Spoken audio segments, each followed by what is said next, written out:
Bien, entonces el día de hoy vamos a hablar sobre prematuridad. Un niño prematuro tiene riesgo de presentar una serie de complicaciones en sus diferentes órganos. Y nosotros vamos a hablar en esta clase los riesgos que tiene un niño prematuro. Doctor, no está presentando sus diapositivas. Ah, no, ahora sí me parece. Ya, recién han cargado sus diapositivas, doctor. Sí, estoy esperando que cargue. Ya se puede ver. Ahora sí.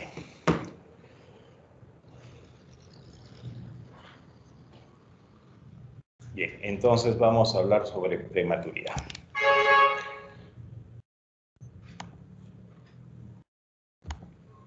¿Cómo hago para agrandar?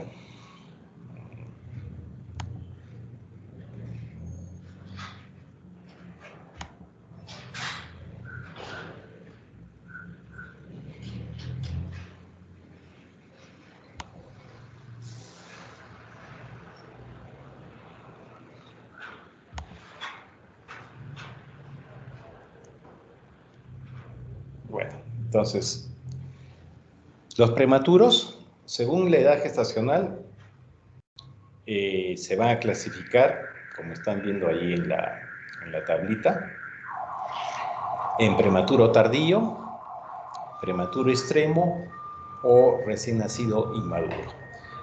Hablamos de prematuro extremo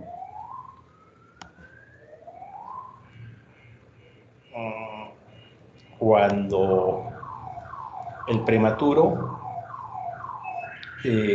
tardío, cuando nace de 34, 35, 36 semanas.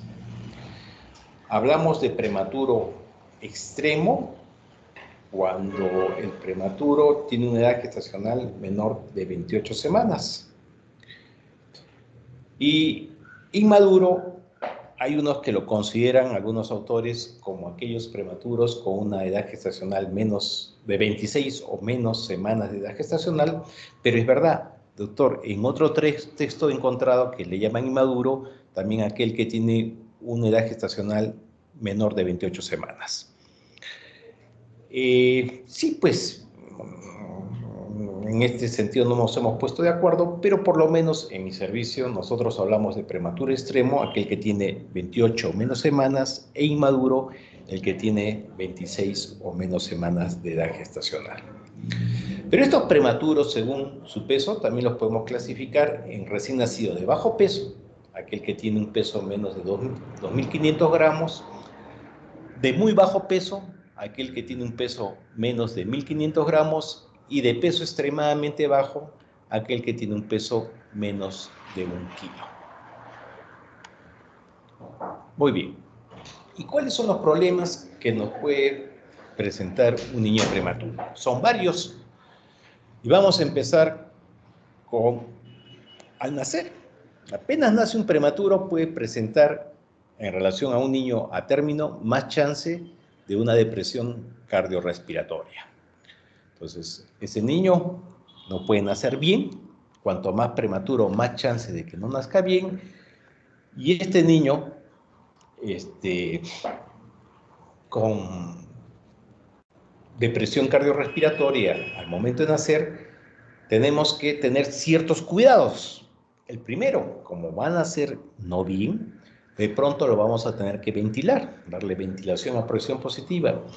Y yo lo debo ventilar a este niño prematuro con la menor presión posible. 2. Si tengo estos niños prematuros que nacen con depresión cardiorrespiratoria, seguramente voy a necesitar oxígeno. ¿Y qué cantidad de oxígeno le debo dar? El necesario para que oxigene adecuadamente. Hace unos años a estos niños prematuros nos recomendaban darles 100% de FiO2, 100% de oxígeno. En la actualidad, las últimas guías de reanimación que han salido este año, no, miento, a fines del año pasado, nos refieren que debo darle a este niño prematuro el oxígeno que necesite de acuerdo a la saturación que presente. Y en general, en los niños prematuros evitamos el uso de bicarbonato por el riesgo de hemorragia intraventricular. Es verdad, si uno revisa las últimas guías, el bicarbonato ya ha dejado de ser una droga de uso en reanimación neonatal. Tampoco nos lo recomiendan en niños a término, en prematuros con mayor razón, por este riesgo de hemorragia intraventricular. Recuerden, el bicarbonato tiene una osmolaridad bastante alta y por esta osmolaridad alta podría generar, sobre todo en el prematuro, hemorragias intracerebrales, en el prematuro básicamente una hemorragia intraventricular.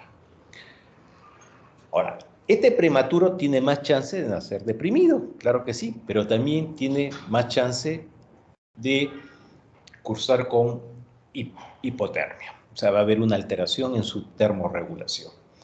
Entonces, no solo el prematuro, pero con mayor razón el prematuro, tengo que recibirlo en una cuna radiante y tendría que trasladarlo a la unidad de neo, ¿no? Si nació en sala de partos, nació en sala de operaciones, una cesárea.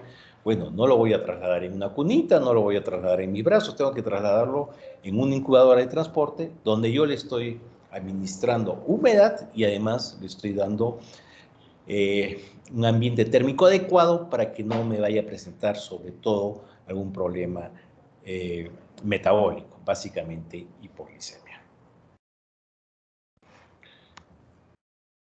El prematuro además tiene más chance de presentarme problemas a nivel de la piel. Esto porque su epidermis está poco desarrollada y entonces al estar su epidermis poco desarrollada es más susceptible a infecciones, es más susceptible a cualquier erosión y también por tener una piel más delgada tiene más chance de tener mayores pérdidas insensibles.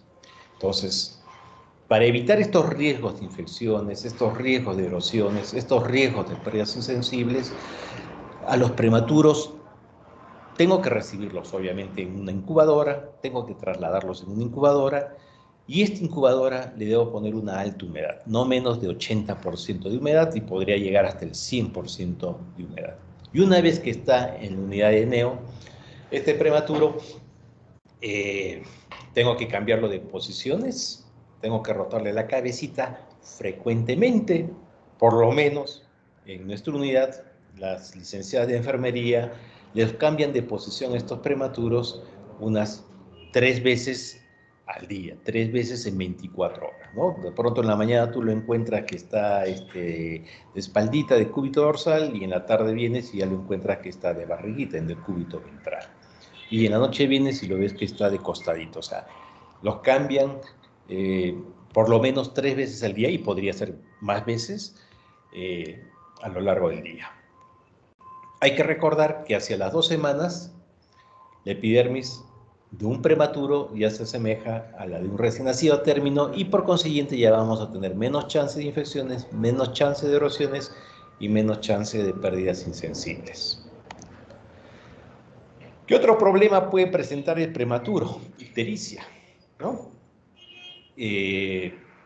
Obviamente, un niño prematuro, ese hígado está inmaduro y sus posibilidades de metabolizar la bilirrubina son menores y por consiguiente podría presentar ictericia. En general, nosotros en unidad, todo prematuro que nace con un peso menor de 1500 gramos, desde que nace lo colocamos en fototerapia, la fototerapia profiláctica, porque sabemos que este niño tiene alto chance de hacer ictericia y no esperamos que se ponga amarillito, no esperamos que se incrementen sus valores de bilirrubina para colocarlo en fototerapia. Desde que nace ya lo colocamos en fototerapia. El prematuro tiene más chance de problemas metabólicos, hipo e hiperglicemia. Entonces, en estos prematuros, desde que nace, habitualmente le colocamos un endovenoso con volúmenes de infusión de glucosa de 4 o 6 miligramos kilo minuto. Estos prematuros les iniciamos la nutrición parenteral de manera precoz, les administramos aminoácidos. Sabemos que un niño con aminoácidos tiene más chance, o mejor dicho, menos chance de hacer hiperglicemias, porque la hiperglicemia se presenta, como les dije en la clase teórica, sobre todo en los prematuros extremos, en los prematuros muy chiquititos, y los aminoácidos estimulan la secreción de insulina y eso me va a disminuir el chance de hiperglicemia.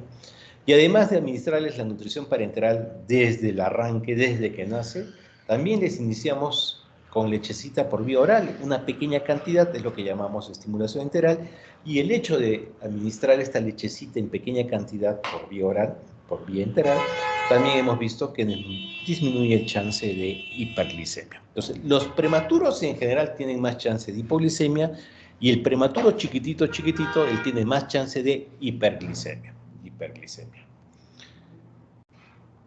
¿Qué otro problema nos puede presentar un niño prematuro? Hipocalcemia.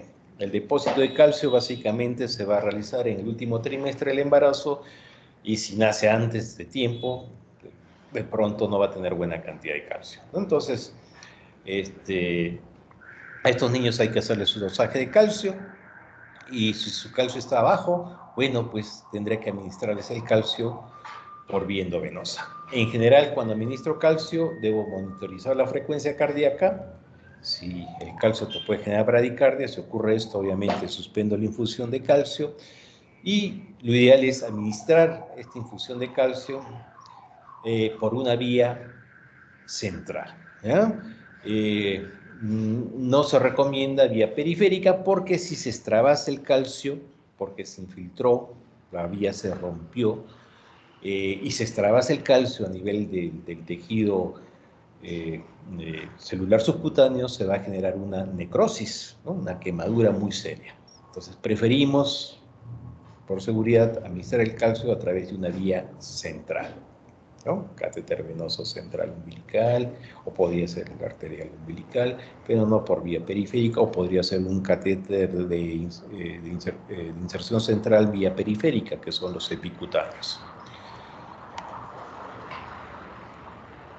Un prematuro, hay que hacer un buen balance hídrico, sobre todo en el prematuro extremo. Debemos recordar que los niños prematuros tienen una pérdida de peso no menor al 10% y no deberían perder peso más del 15%, ¿no? De pronto un prematuro muy chiquitito, sí, puede perder 12, 13, 14, 15%, casi un 3% diario en los primeros 5 días. Un prematuro tardío probablemente va a perder un 2% diario en los primeros 5 días. Pero lo fisiológico es que un prematuro pierda peso.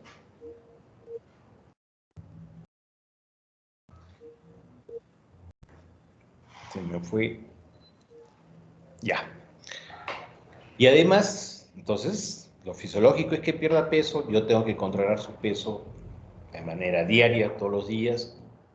Y además de controlar el peso, también en el prematuro habitualmente dosamos el sodio plasmático, ¿no? El sodio es un indicador de cómo lo estamos hidratando al niño. Si ese sodio baja, probablemente le estoy dando mucho líquido. Si ese sodio está elevado, seguramente me estoy quedando corto de sodio, corto de líquido.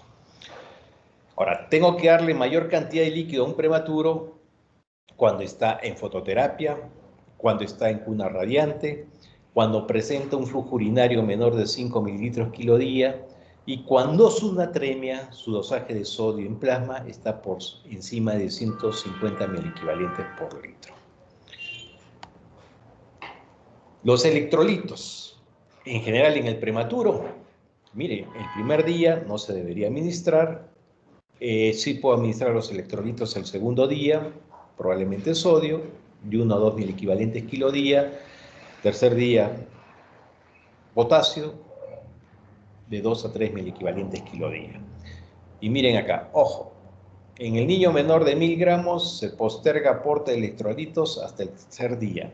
Y lo ideal es que deberíamos guiarnos por el nivel de electrolitos en plasma.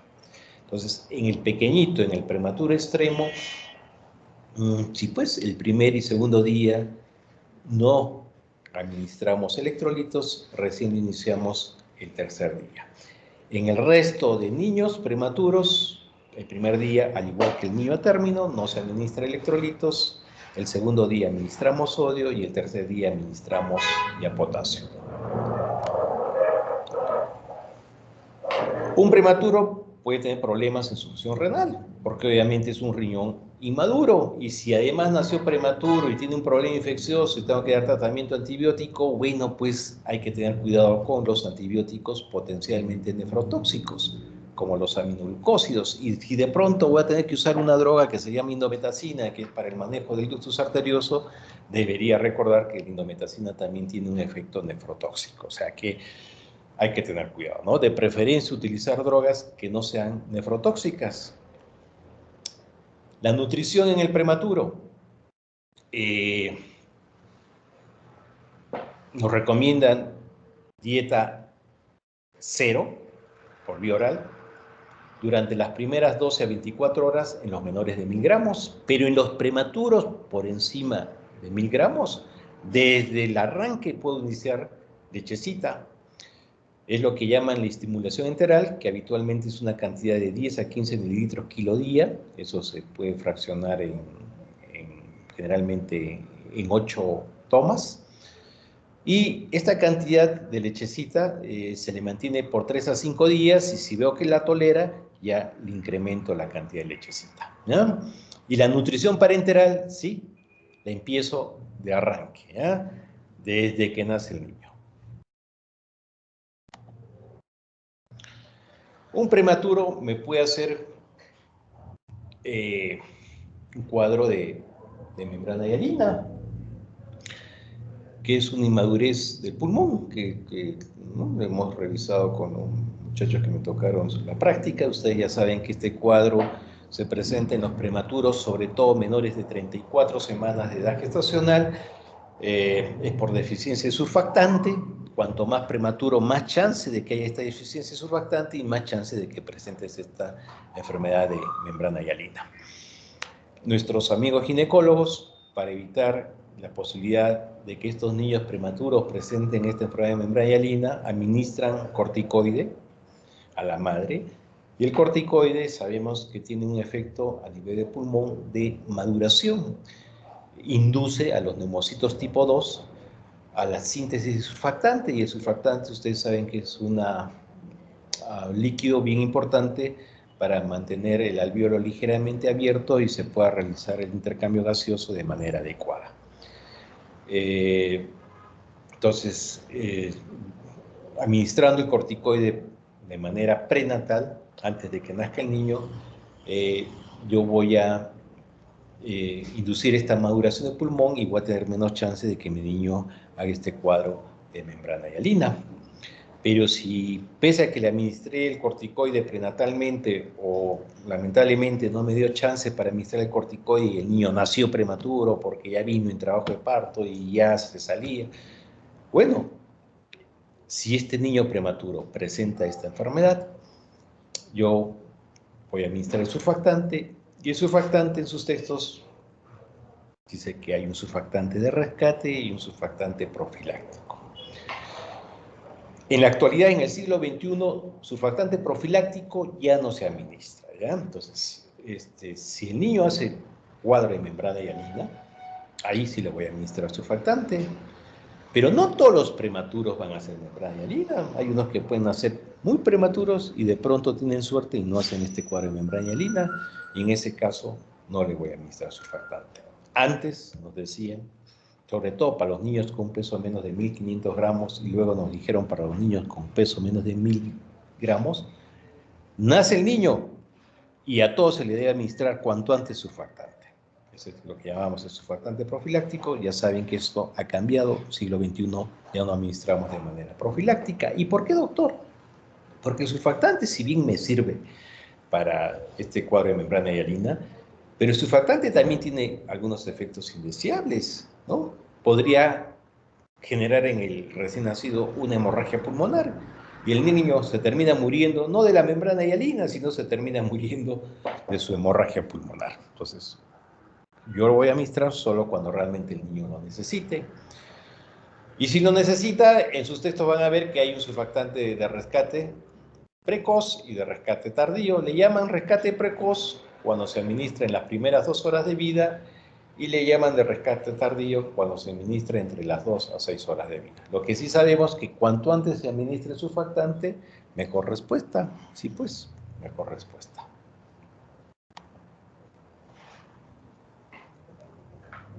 ¿Qué otro problema me puede presentar un recién nacido prematuro? Apnea, ¿no? Estos niños prematuros tienen inmadurez en el sistema nervioso central a nivel del tronco encefálico y de pronto el centro respiratorio no manda la orden de que el niño tiene que respirar. Y entonces el niño deja de respirar.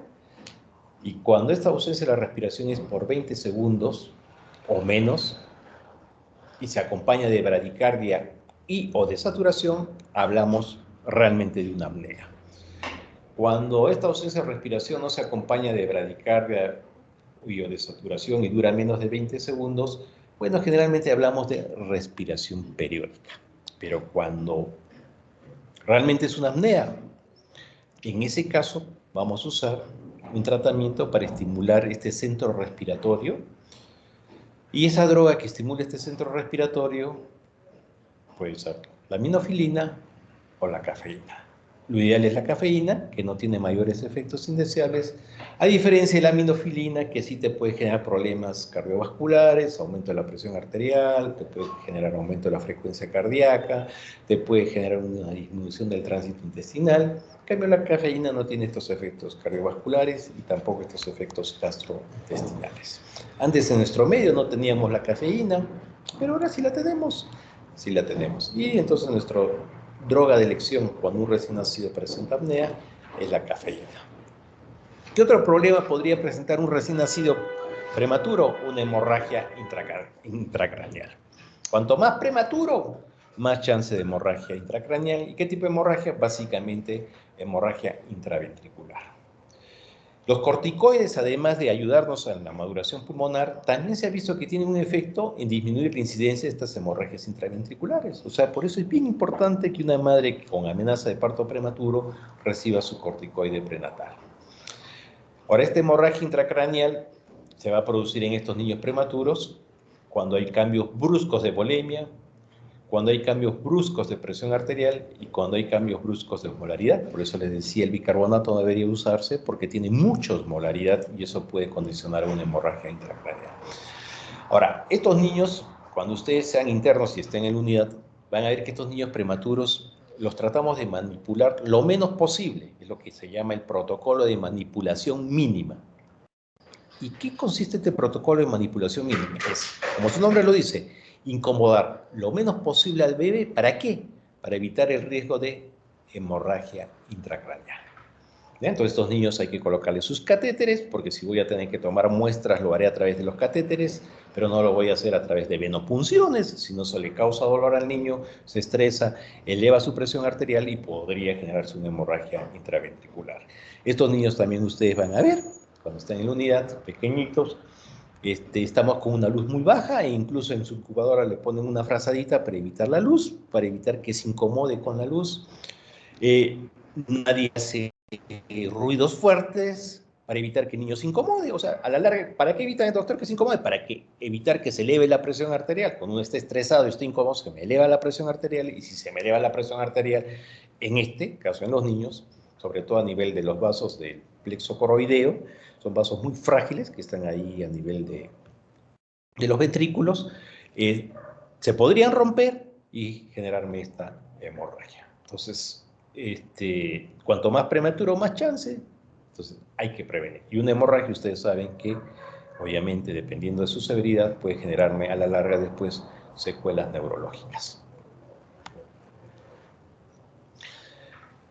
A nivel del corazoncito, un prematuro tiene más chance de presentar persistencia del ductus. ¿Ya?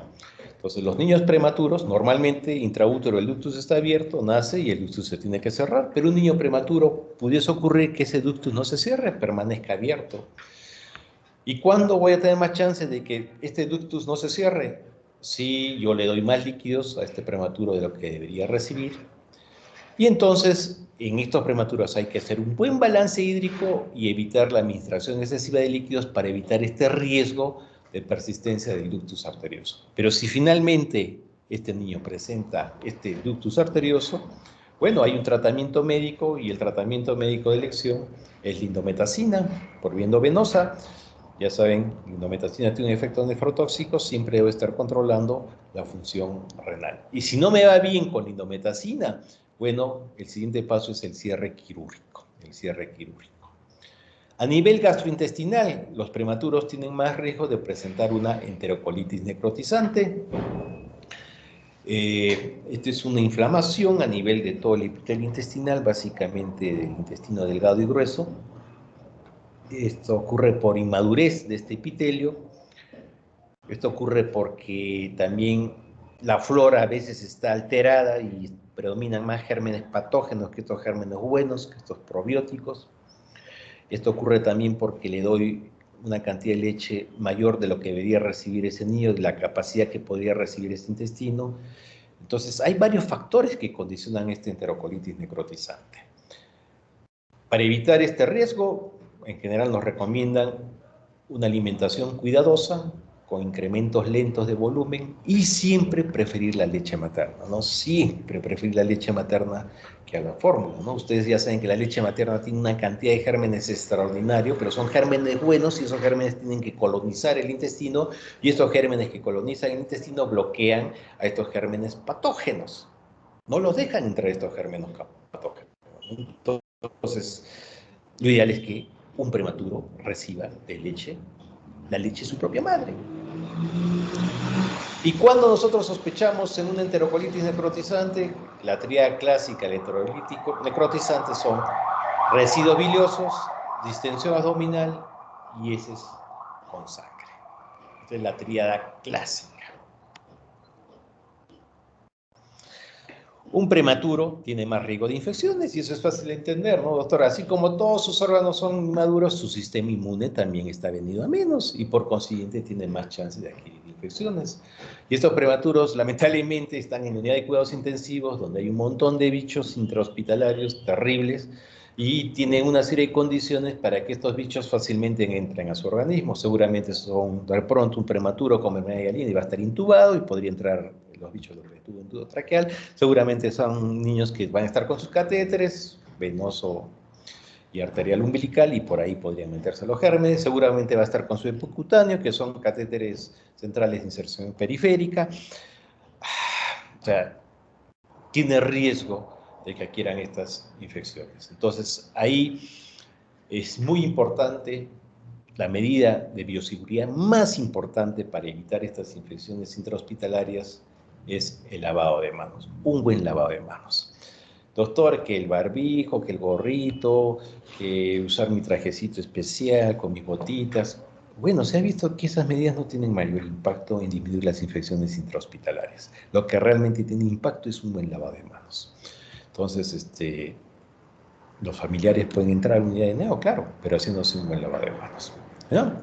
Y si los hacemos entrar con su ropita, con su mandilón, en realidad sabemos que eso no tiene mayor impacto, pero es una manera de decirles, oye, este es un ambiente de cuidado y entonces hay que tomar ciertas precauciones, ¿no? En otras unidades, en Estados Unidos, por ejemplo, en la Miami Children, que una vez por ahí roté, los papás entran con su ropa de calle, o sea, no entran con mandilón, nada, ¿no? Entonces, es que en realidad esto no tiene mayor impacto, lo que interesa es lavado de manos. En mi unidad sí todavía los hacemos entrar con su mandilón, ¿no? Pero para que ellos vean que es una unidad de cuidado y hay que tener en consideración ciertas precauciones. ¿Qué otro problema puede generar un prematuro? Me puede hacer la enfermedad metabólica ósea del prematuro, pero esto sobre todo en niños que no reciben nutrición parenteral. Entonces, obviamente a un prematuro no le puedo dar todos sus requerimientos calóricos, nutricionales por vía enteral, por vía oral, con la leche. Parte se los doy por la leche y parte le voy a tener que administrar por vía parenteral. Entonces, en aquellas unidades que ya creo que ya no hay, pero hace un tiempo sí, pues no tenían nutrición parenteral. Por ejemplo, hace un tiempo creo que el Goyeneche no tenía, y hace muchos años atrás no tenía el Hospital Honorio Delgado. Entonces, ellos sí tenían chance de ver esta enfermedad metabólica ósea prematuro. Entonces, eran niños que se desnutrían, eran niños que presentaban deficiencia de calcio, fósforo, vitamina D, porque obviamente no recibían nutrición parenteral y solo por vía oral se les daba cantidad muy pequeñita de lechecita, y de pronto a la tercera, cuarta semana estos niños presentaban fracturas. Al menor cambio de posición, cambiar de pañales, por esta hipocalcemia que presentaban, esos huesos eran muy frágiles y se terminaban fracturando. Ya no vemos esto, en realidad, ¿no? Porque a nuestros niños desde que nacen se le administra su calcio, su fósforo y su vitamina D, pero está descrito en la literatura, ¿no?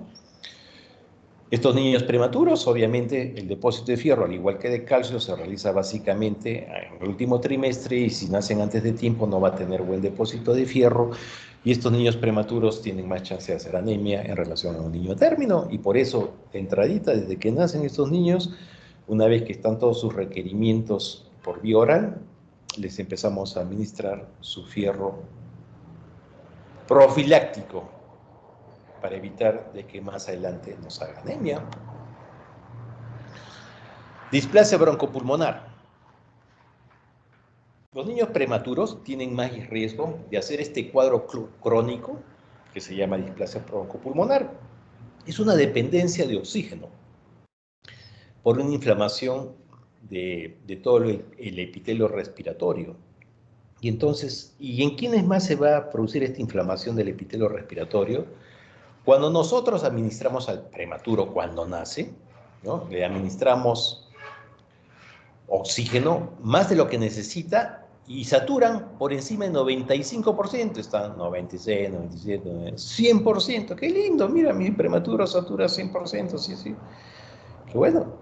Pero ese exceso de oxígeno va a producir oxidación a nivel de las células, va a generar una inflamación a nivel del epitelio respiratorio, y después este niño más adelante se queda dependiente de oxígeno, necesita oxígeno para saturar adecuadamente.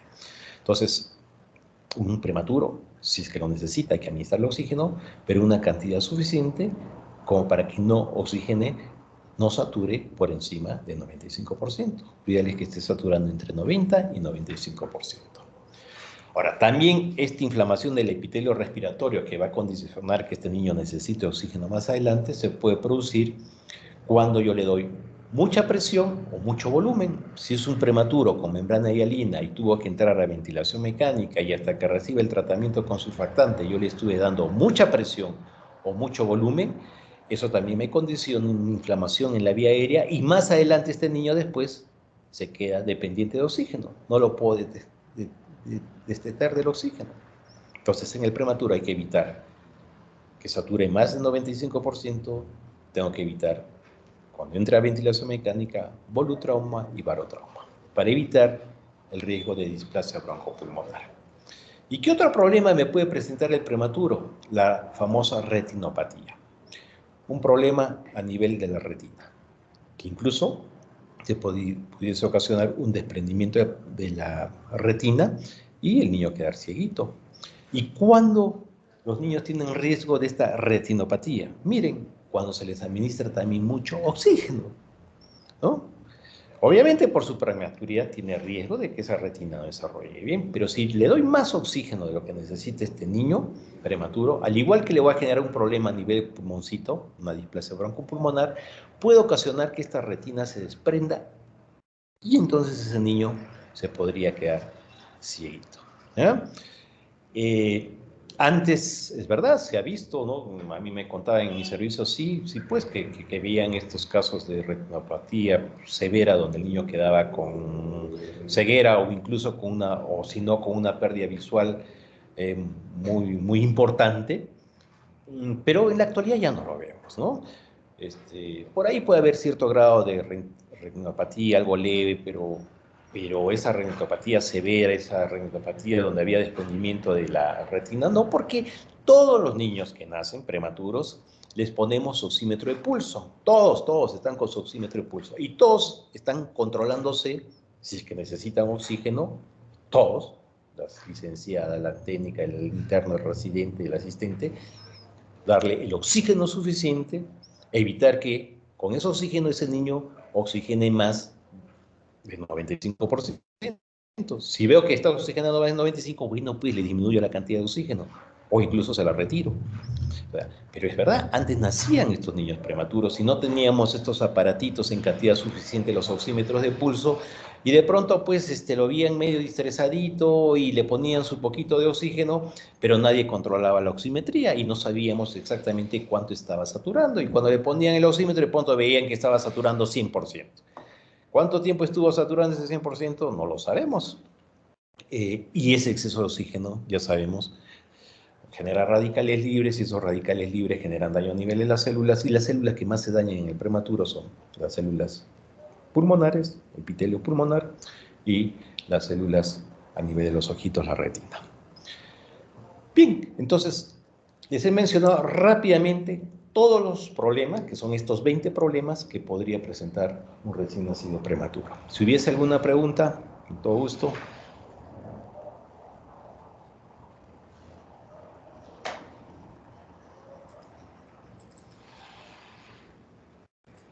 No hay ninguna pregunta, están cansados, ya quieren almorzar. Me parece que todo está claro. Muy bien, muchachos. Entonces, váyanse a almorzar y de ahí entran a su práctica a su clase con, creo que lo toma Mauro, ¿no? 3:30. Nos vemos, cuídense. Gracias. Chao. Chao. Gracias, doctor. ¿De qué? Chao.